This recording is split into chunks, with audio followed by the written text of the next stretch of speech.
আজকের টেম্পারেচার বলছে 34 ডিগ্রি আর feels like 48।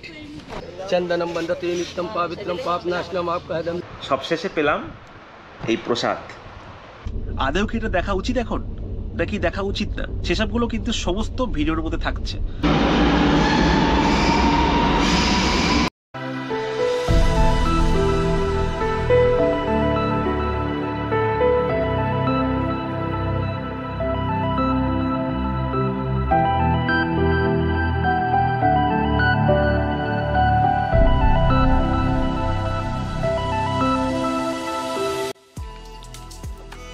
পবিত্র রামভূমি অযোধ্যা।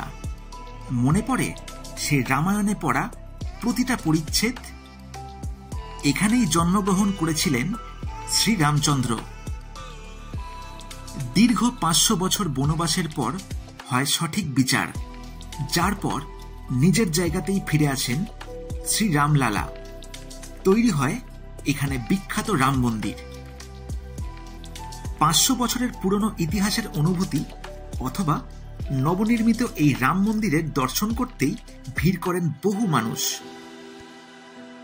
কিন্তু কেমন আছে এখনকার পরিস্থিতি? কিভাবেই বা যাবেন এখানে? কেমন হলো আমার অভিজ্ঞতা? সমস্ত তথ্য থাকছে আজকের এই ভিডিওতে। 14 জুলাই 2024 বারাণসী জাংশন থেকে বন্দে ভারত এক্সপ্রেসে পৌঁছেছিলাম অযোধ্যা ধাম স্টেশনে, যেই ভিডিও হয়তো আপনারা আগেই দেখেছেন। নবনির্মিত অযোধ্যা স্টেশনটির কিছু দৃশ্য দেখে আমরা পৌঁছে গেলাম 4 কিলোমিটার দূরে রামঘাট হল স্টেশনে, যার কাছেই আছে আমাদের রাত্রিবাসের ঠিকানা হর্ষণ কুঠির। বন্ধুরা, ফাইনালি চলে আসলাম আমাদের হোটেলে। দেখুন, এই সামনে দেখা যাচ্ছে রামঘাট হল্ট স্টেশন, আর এই স্টেশন থেকে একটু বেরিয়ে একটা ব্রিজ আছে, সতরঙ্গি ব্রিজ। রামঘাট হল্টের একটা যে ব্রিজ আছে, সতরঙ্গি ব্রিজের একদম কাছে এই হচ্ছে হোটেলটা আমাদের, শ্রী হর্ষণ কুঠির। ঠিক আছে, প্রায় নতুন বানিয়েছে, দেখতেই পাচ্ছেন, সবে কনস্ট্রাকশনটা হয়েছে। মানে এই হোটেলে আমরা থাকবো আজকে 2 রাত। এখনই জাস্ট আমরা এসছি, তো দেখা যাক ভেতরটা কেমন। মোটামুটি ছোটোখাটো একটা হোটেল, অনেক কষ্ট করে হোটেল পেলাম। এই দেখুন, ফাইনালি আমি এখন প্রবেশ করতে যাচ্ছি আমার রুমে, রুম নাম্বার 103।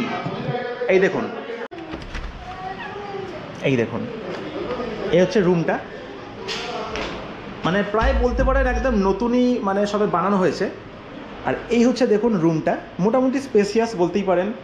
একটা বড় বেড দেখতে পাচ্ছেন, এখানে চাইলে আপনারা 3 জন কিন্তু একসঙ্গে থাকতেই পারেন।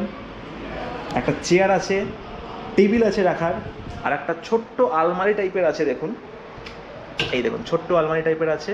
আর এটা হচ্ছে একটা এসি রুম। এই দেখুন, ফ্যানও আছে আর এসিও আছে। দেখুন, টিভি আছে একটা। এই হচ্ছে ওয়াশরুম, স্লিপার দেওয়া হয়েছে। এই হচ্ছে ওয়াশরুমটা। দেখুন, এক্সস্ট, গিজার, বেসিন, সমস্ত কিছু কিন্তু টিপটপ। লাঞ্চের পরে একটু রেস্ট করে বিকেলের দিকে একটা টোটোতে আমরা চললাম রাম মন্দির দর্শনে। সব জায়গায় কিন্তু এখানে টোটো এন্ট্রি করে না, পুলিশ কিন্তু আটকে দেয়। তো সেই মোড় থেকে আমরা এখন একটু হেঁটে গিয়েই দেখুন সামনে একটা বোর্ড দেখতে পাচ্ছি, শ্রীরাম জন্মভূমি তীর্থক্ষেত্র। আর লোকেশনটা আপনাদের চিনিয়ে দিই। দেখুন, ভারত রামজি একটা দেখুন রেস্টুরেন্ট আছে। ঠিক আছে, এটা হচ্ছে উদুপি এক্সপ্রেস। এই দেখুন, এখান থেকে এই ডান দিকে দেখতে পাচ্ছেন গেট, দারুণ লাইট দিয়েছে দেখুন রাম মন্দিরে। এটা হচ্ছে শুধু গেটটা। রাম মন্দিরের ভেতরে প্রবেশ করার জন্য তৈরি করা হয়েছে নানান করিডোর, যার মধ্যে দিয়ে প্রবেশ করলাম প্রথম চেকিং জোনে। প্রথম চেকিং জোন থেকে এগিয়ে এসে দেখলাম জুতো রাখার জায়গা, যেখানে একদিকে জুতো রেখে অন্য দিক থেকে জুতো কালেক্ট করতে হয়। আর এখান থেকেই একটু এগিয়ে পেলাম লকার, যেখানে টাকা পয়সা, এটিএম কার্ড, আইডি এবং জুয়েলারি বাদে সমস্ত কিছু জমা রাখলাম আমরা। এরপর আরেকটু এগিয়ে পেলাম আরও একটা চেকিং জোন, যেখান থেকে যাওয়া যায় মেন মন্দিরে। মন্দিরের অপূর্ব কারুকার্য দারুণ লাগলো, কিন্তু ভেতরে মোবাইল ক্যামেরা কিছু অ্যালাউ করে না, তাই অনেকটাই হতাশ হলাম।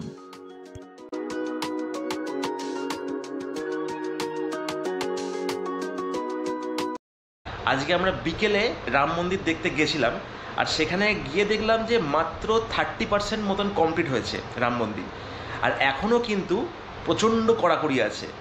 যারা ভিডিও আগে করেছেন তারা জানি না কেমন করে করেছেন, তখন হয়তো ফোন বা ক্যামেরা অ্যালাউ ছিল, কিন্তু এখন কিন্তু প্রচণ্ড কড়াকড়ি করছে। এখন পুরো বডি স্ক্যান করছে, স্ক্যানার মেশিন আছে আলাদা করে। এখন কিন্তু আমি শত চেষ্টা করেও ফোন বা ক্যামেরা আমি ভেতরে মানে নিয়ে যেতেই পারলাম না, সব আলাদা করে জমা দিতে হচ্ছে। কাউন্টার আছে, লকার আছে, সেখানে সব জমা দিয়ে ভেতরে প্রবেশ করে খুব সুন্দর কারুকার্য আছে, ঘুরে চলে এসেছি। আর অনেক কষ্ট করে গেছিলাম, আর এখন জুলাই মাসে কিন্তু প্রচণ্ড ওয়েদার খারাপ, মানে হিউমিডিটিতে পুরো ভর্তি, ভ্যাপসা গরম, ঘেমে একদম আমরা সবাই খুব ক্লান্ত হয়ে গেছি। খুব কষ্ট করে গেছি তো, তাই দেখুন সবাইকে কিন্তু একটা করে এখানে প্রসাদ দিচ্ছে, সেটাই একদম মনের একটা শান্তি। আমাদের সব থেকে শান্তি লাগলো এই প্রসাদটা পেয়ে। এই দেখুন সবশেষে পেলাম এই প্রসাদ। নিচে দেখুন লেখা আছে শ্রীরাম জন্মভূমি মন্দির অযোধ্যাজি। এই দেখুন। তো জানি না পরে এটা ক্যামেরা বা ভিডিওগ্রাফি বা ফটোগ্রাফি পরে অ্যালাউ করবে কি করবে না। তো যদি অ্যালাউ করে তাহলে কিন্তু আমি আবার এখানে আসব, আপনাদের পুরো তুলে ধরার চেষ্টা করব এই রাম মন্দিরের প্রত্যেকটা ডিটেলস। তো এখন তো সেরকম কোনো প্ল্যান নেই। আজকে আমরা রাম মন্দির ঘুরে একটু ক্লান্ত হয়ে গেছি, আমরা আজকে হোটেলে এখন মানে পৌঁছে গেছি, কিছু করার নেই। আবার কালকে মোটামুটি সকালবেলা আমরা সাইট সিন করতে বেরোচ্ছি, দেখা যাক এখানে কি সাইট সিন আছে, টুকটাক ছোটো কিছু মন্দির আছে, আপনাদের সব কিছুই দেখানোর চেষ্টা করছি। তো সঙ্গে থাকুন, আর আজকের এই ভিডিওটা শুরু থেকে শেষ পর্যন্ত অবশ্যই দেখুন। ভালো লাগলে কমেন্ট করে অবশ্যই জানাবেন। অযোধ্যা আসলে কি দেখবেন?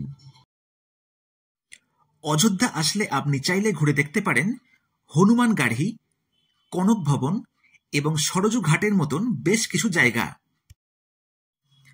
তেমনি আমরা পরের দিন একটা টোটো নিয়ে বেরিয়ে পড়লাম বেশ কিছু দূরের সাইট সিইং দেখতে, যেখানে পেলাম শ্রী ভরত মন্দির, শ্রী কালকি দুয়ার, শ্রী ভরত সরোবর, এবং শেষে আমরা গেলাম আমাদের অন্তিম স্পট গুপ্তার ঘাট। বন্ধুরা, আজ 15 জুলাই 2024, আর আজকের টেম্পারেচার দুর্বিষহ, জাস্ট দুর্বিষহ। দেখুন আজকের টেম্পারেচার বলছে 34 ডিগ্রি, আর ফিলস লাইক 48, মানে বুঝতেই পারছেন একদম তেতে পুরো পুরো শেষ হয়ে যাচ্ছি। এর মধ্যেই আমরা ঘুরছি শুধু আপনাদের মানে বিনোদন দেওয়ার জন্য। আর আপাতত গরমের মধ্যে লাস্ট স্পট, মানে আজকের শেষ স্পট আমরা চলে এসেছি গুপ্তার ঘাট। একটা ঐতিহাসিক জায়গা দেখতে পাচ্ছেন গুপ্তার ঘাট, এই দেখুন কি। আর কথিত আছে এখানে নাকি শ্রী রামচন্দ্রের সলিল সমাধি হয়েছিল। আর আমি এখন দাঁড়িয়ে আছি দেখুন সরজু নদীর তীরে। এই যে এটা হচ্ছে সরজু নদী, দেখতেই পাচ্ছেন কতটা চওড়া। এই দেখুন এটা হচ্ছে সরজু নদী অযোধ্যার। কিন্তু দুঃখের বিষয়, প্রথমবার অযোধ্যা এসে আমি তেমন কিছুই ফিল করতে পারলাম না। জানি না আপনাদের কতটা ভালো লাগবে, কিন্তু আমি সাজেস্ট করব টোটোতে খরচা করে দূরের স্পট না দেখে অযোধ্যা শহরের মধ্যে 3-4টে দ্রষ্টব্য ঘুরে নিন, কারণ রাম মন্দির ছাড়া বিশেষ কিছুই এখানে দেখার নেই।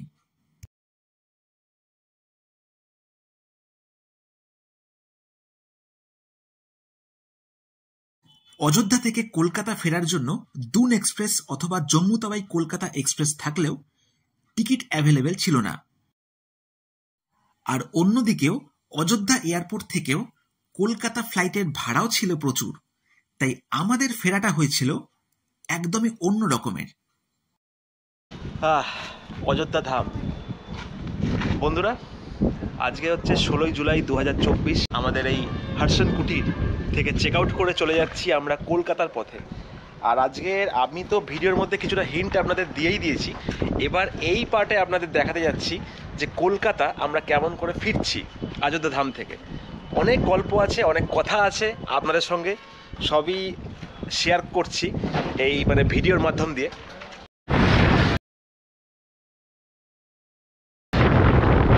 রাস্তাঘাট খুব একটা ডেভেলপমেন্ট না হলেও স্টেশনটা কিন্তু বেশ উন্নত মানের করেছে এই অযোধ্যা ধামে। দেখতেই পাচ্ছেন এর স্ট্রাকচারটা মানে একদম এয়ারপোর্ট যেমন হয় এয়ারপোর্টের মতন কিন্তু আছে। আর আমরা এখন সামনের দিকে এগিয়ে যাচ্ছি। আর আমাদের ট্রেন হচ্ছে দেবে প্ল্যাটফর্ম নাম্বার 2-এ। এখানে দুখানা মাত্র প্ল্যাটফর্ম আছে। আর এখানে খাওয়া দাওয়া করার জন্য জনহার আছে, ফুড প্লাজা আছে। আমরা ফুড প্লাজা থেকে খাবার নিচ্ছি এখন। এই দেখুন এখানে চলন্ত সিঁড়ি আছে, লিফট আছে। हेलो हेलो, तुम्हारा नाम क्या है? सतीश रेड्डी। हाँ, सतीश रेड्डी। सतीश रेड्डी। अच्छा, कहाँ पे जाना है आप? प्लान हैदराबाद। अच्छा, हैदराबाद जाना है। अच्छा अच्छा अच्छा।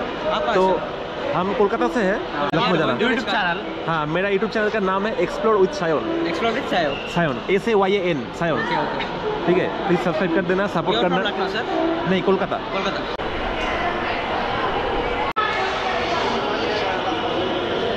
আচ্ছা, অযোধ্যা ধাম স্টেশনে কিন্তু নিচের তলাতেও ফুড প্লাজা আছে আর ওপরেও ফুড প্লাজা আছে। আর ওপরের ফুড প্লাজা থেকে কিন্তু পার্সেল করার ব্যবস্থা আছে। তাই আমরা ওপরতলার ফুড প্লাজায় চলে এসেছি।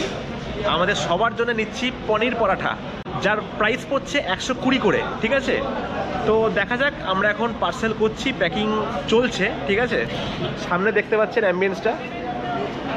ঠিক আছে, এই হচ্ছে দেখুন অ্যাম্বিয়েন্সটা আছে। ঠিক সময় এসে পড়ল 15023 গোরক্ষপুর যশবন্তপুর উইকলি এক্সপ্রেস। আর এই ট্রেনেই আজ আমাদের গন্তব্য লখনৌ।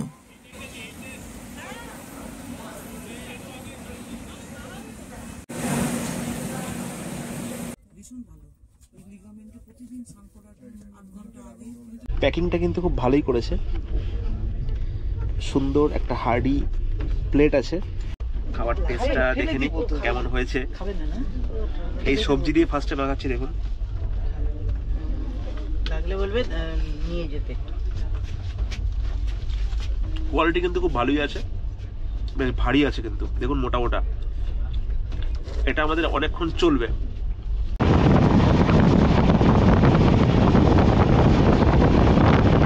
আপনারা অযোধ্যা ধাম থেকে ডিরেক্ট কলকাতা বা হাওড়াতে ফিরে আসতে পারেন, না হলে ফ্লাইট আছে। বেনারস এয়ারপোর্ট থেকে ফ্লাইট আছে, অযোধ্যা ধাম এয়ারপোর্ট থেকেও কিন্তু ফ্লাইট আছে ডিরেক্ট কলকাতা ফিরে আসার জন্য। আমরা দুখানা ফ্লাইটই চেক করে দেখেছি, সেটা কিন্তু অনেক রেট বলছে। সেই জন্যে আমরা অযোধ্যা ধাম থেকে লখনৌ তো ফিরে আসছি। লখনৌ যাচ্ছি এখন 15023 গোরখপুর যশবন্তপুর এক্সপ্রেসে। ঠিক আছে, আমি এখন যেই ট্রেনে আছি গোরখপুর যশবন্তপুর এক্সপ্রেস, সেই ট্রেনটা লখনৌতে আসবে বিকেল 3:45 নাগাদ। সেখান থেকে আছে আমাদের ফ্লাইট ঠিক রাত্রি 9টার সময়, যার ভাড়া পড়ছে বেশ অনেকটাই কম। আমাদের পার হেড 4000 টাকায় আমরা লখনৌ থেকে কলকাতা ফিরে আসতে পারছি। আর দেখতেই পাচ্ছেন আমাদের ট্রেন 2 টায়ার এসি, একদম পরিষ্কার পরিচ্ছন্ন, নিট অ্যান্ড ক্লিন ট্রেন। দেখতে পাচ্ছেন পর্দা পর্দা সব দেওয়া আছে, যেমন 2 টায়ার এসি হয় তেমনই আছে।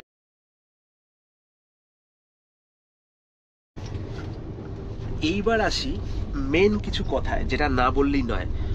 অযোধ্যা ধাম এখন কেমন আছে? অযোধ্যা ধাম কিন্তু এই মার্চে রিসেন্টলি উদ্বোধন হয়ে গেছিল। ঠিক আছে, এখনো কিন্তু যেটা আমি দেখলাম, আমার মতে, অনেকের মতে, আমি অনেক লোকাল লোককে জিজ্ঞেস করেছি যে কি অবস্থা অযোধ্যা ধামে, এখনো সবাই বলছে 30% কাজ সবে হয়েছে, এখনো 70% কাজ কিন্তু বাকি আছে। তো আপনারা যদি খুব ইচ্ছে হয় অযোধ্যা ধাম রাম মন্দির দেখার জন্য, তাহলে কিন্তু একটু ভেবেচিন্তে প্ল্যান করে তাহলেই আসবেন। কারণ যেটা আমার পার্সোনালি আর কি মনে হয়েছে, শুধু রাম মন্দির দেখার জন্য এখানে আসার কোনো মানে হয়ই না। ঠিক আছে, যদি কলকাতা থেকে আপনারা অনেক দূর দূরান্ত থেকে আসেন শুধু রাম মন্দির দেখার জন্য, তাহলে কিন্তু কোনো ফ্যাক্ট নেই। কারণ রাম মন্দিরে প্রচুর কাজ এখনো বাকি আছে। আর সব থেকে যেটা মেন বিষয়, এখানে কিন্তু প্রচুর সিকিউরিটি আছে। আপনারা যদি চান ফটো, ক্যামেরা, ভিডিও মানে কিছু অ্যালাউ করছেই না, মানে আপনারা ছবি তুলতে পারবেন না, ভিডিও করতে পারবেন না, এই সব জিনিস কিন্তু আপনাদের ফেস করতে হবে যদি আপনারা প্ল্যান করেন শুধু রাম মন্দির যাওয়ার জন্য। এবার যদি আপনাদের প্রচণ্ড ইচ্ছে থাকে রাম মন্দির যেতেই হবে, তাহলে আমি একটা সাজেস্ট করতে পারি, আপনারা বেনারস বা লখনৌ একসঙ্গে প্ল্যানিংটা করুন। একসঙ্গে প্ল্যান করে তার সঙ্গে রাম মন্দিরটাকে কোলাজ করুন, ঠিক আছে? যদি আপনারা প্ল্যান করেন তাহলে লখনৌ বেনারস হয়ে রাম মন্দির দেখে আবার ফিরে আসতে পারেন।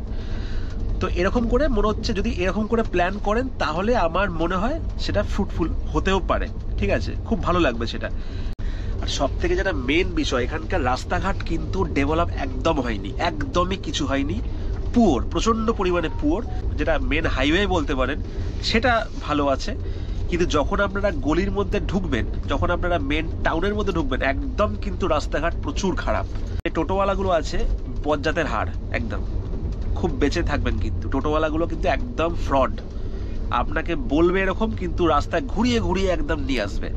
খুব হ্যারাসমেন্ট, কিন্তু এটা খুব হ্যারাসমেন্ট। আর এখানকার যে হোটেলগুলো আছে, হোটেল কিন্তু একদম ভালো নেই, এখনো পর্যন্ত বলছি হোটেল কিন্তু একদম ভালো নেই। আমরা যেই হোটেলে ছিলাম, শ্রী হর্ষণ কুঠির, তার রুমটা তো আপনারা মানে দেখেইছেন, রুম রেন্ট কিন্তু 2000 টাকার বেশি হওয়ার কথা না। যখন আমি অনলাইনে বুক করলাম তখন আমাকে বলছে যেই রুমটায় ছিলাম সেটা 3500 টাকা পার ডে। এবার আপনারা চিন্তা করে দেখুন যে কি করবেন, কখন প্ল্যান করবেন আর কেমন করে প্ল্যানিংটা করবেন, ঠিক আছে? আর আমাদের যে খাওয়ার যে সার্ভিসটা মানে হোটেলের মধ্যে, সেটাও কিন্তু not up to the mark. অনেক আপনারা বয়স্ক লোক মিলে আসবেন বা অনেকেই আছেন যারা বয়স্ক, তারা হয়তো রাম মন্দির দেখার জন্য প্ল্যান করতেই পারেন। আমার ভিডিও দেখার পরে হয়তো আপনারা প্ল্যান করতেই পারেন যে রাম মন্দির দেখবো, একটু দেখি কেমন হয়েছে। আমি এইসব কথাগুলো বলার উদ্দেশ্য যাতে আমাদের মতন আপনাদের হ্যারাসমেন্ট হতে না হয়, ঠিক আছে? আপনি আসুন না, প্ল্যান করুন, যখন একদম পুরোপুরি কমপ্লিট যখন হবে তখন আপনারা করুন প্ল্যান, তখন ভাল লাগতে পারে। আমি এখনো বলছি এখন একদম আসবেন না, এখন একদমই আসবেন না, এখন কিচ্ছু কাজ হয়নি। আর প্রচুর সিকিউরিটি আছে, কিন্তু প্রচুর সিকিউরিটি আছে, খুব কড়াকড়ি আছে। এইভাবেই দেখতে দেখতে পেরিয়ে চললাম বেশ কিছু স্টেশন, যার পর ঠিক সময়তে আমরা পৌঁছে গেলাম লখনৌ চারবাগ স্টেশনে।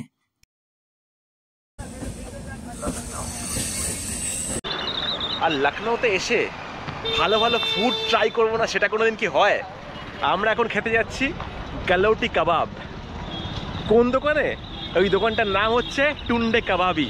এবার কেমন করে যাব, কোথায় নামবো, সবই দেখতে থাকুন এই ভিডিওর মাধ্যম দিয়ে। আশা করছি সবার খুব ভালো লাগবে।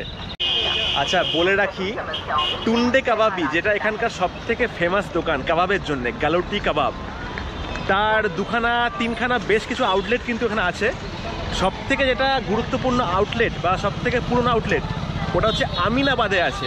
এখান থেকে আমিনাবাদ 2.5 কিলোমিটার দূর, যেই ডিস্টেন্সটা আপনাকে অটোতে করে ক্লিয়ার করতে হবে। আর অটো কিন্তু খুব জামে ফাঁসার একটা চান্স আছে। তেমনি যদি আপনারা লখনৌর যানজটে না পড়ে তাড়াতাড়ি গালৌটি কাবাবের মজা নিতে চান, তাহলে আপনাদের জন্য আছে আলমবাগের এই আউটলেট, যেখানে যাওয়ার জন্য নিলাম লখনৌ চারবাগ থেকে মেট্রো।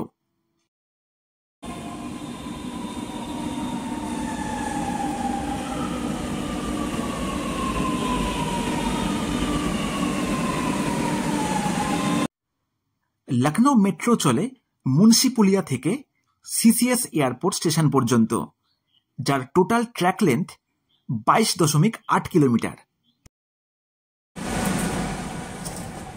বন্ধুরা এবার আসছে আলমবাগ বাস স্ট্যান্ড স্টপেজ। আমরা কিন্তু এখানে নামছি না, আমরা নামবো এর পরের স্টেশন আলমবাগ স্টপেজ, ঠিক আছে? আলমবাগ স্টপেজ থেকে কিন্তু আমাদের এই টুন্ডে কাবাবি সব থেকে কাছাকাছি হয়। The next station is Alambagh.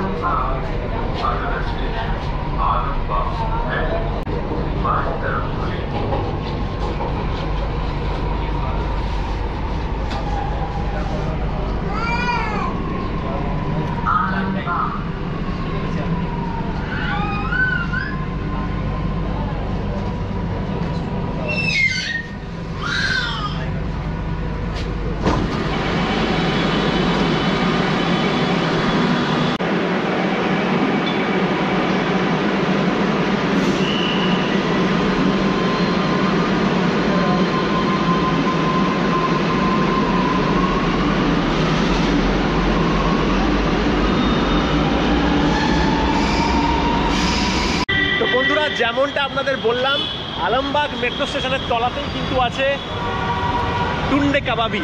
এই দেখুন, তো চলুন দেখা যাক এখান থেকে কী খাওয়া যায়। আমাদের ইচ্ছে আছে গালোটি কাবাব এখান থেকে টেস্ট করার আরেকবার।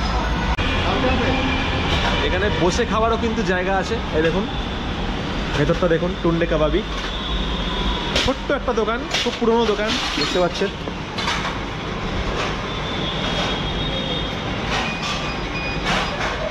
বন্ধুরা চলে এসছে একদম ফটাকসে গালোটি কাবাব আর পরাঠা। এই দেখুন, এটা হচ্ছে পরোটা, এটা 16 টাকা করে পড়ছে, একদম গরমা গরম। আর এই দেখুন মাটন গালোটি কাবাব, ঠিক আছে, মাটন গালোটি কাবাব এখানকার স্পেশাল আইটেম। এক প্লেটে 4টে থাকে, এর দাম পড়ছে 120 করে, ঠিক আছে। তো চলুন এবার খাওয়া যাক। অনেকদিন পরে আবার গালোটি কাবাব খাচ্ছি এখানে এসে, দেখি টেস্টটা কেমন।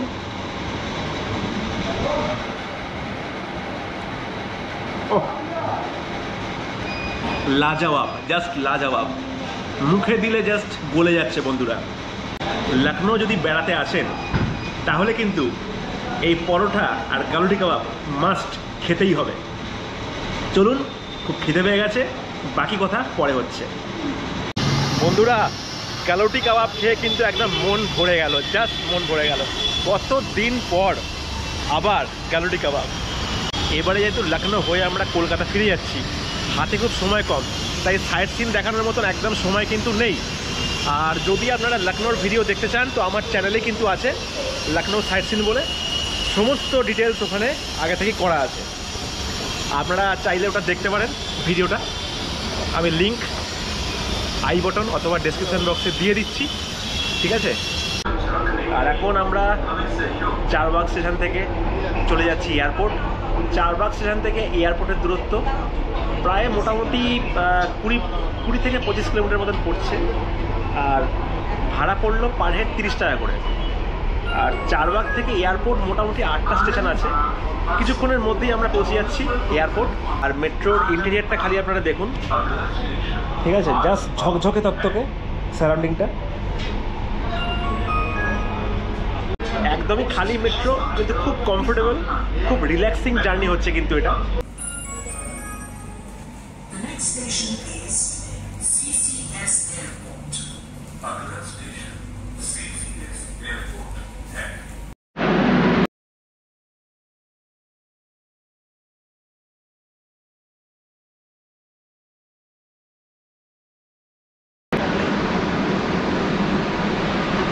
এই হচ্ছে আমাদের মেট্রোটা।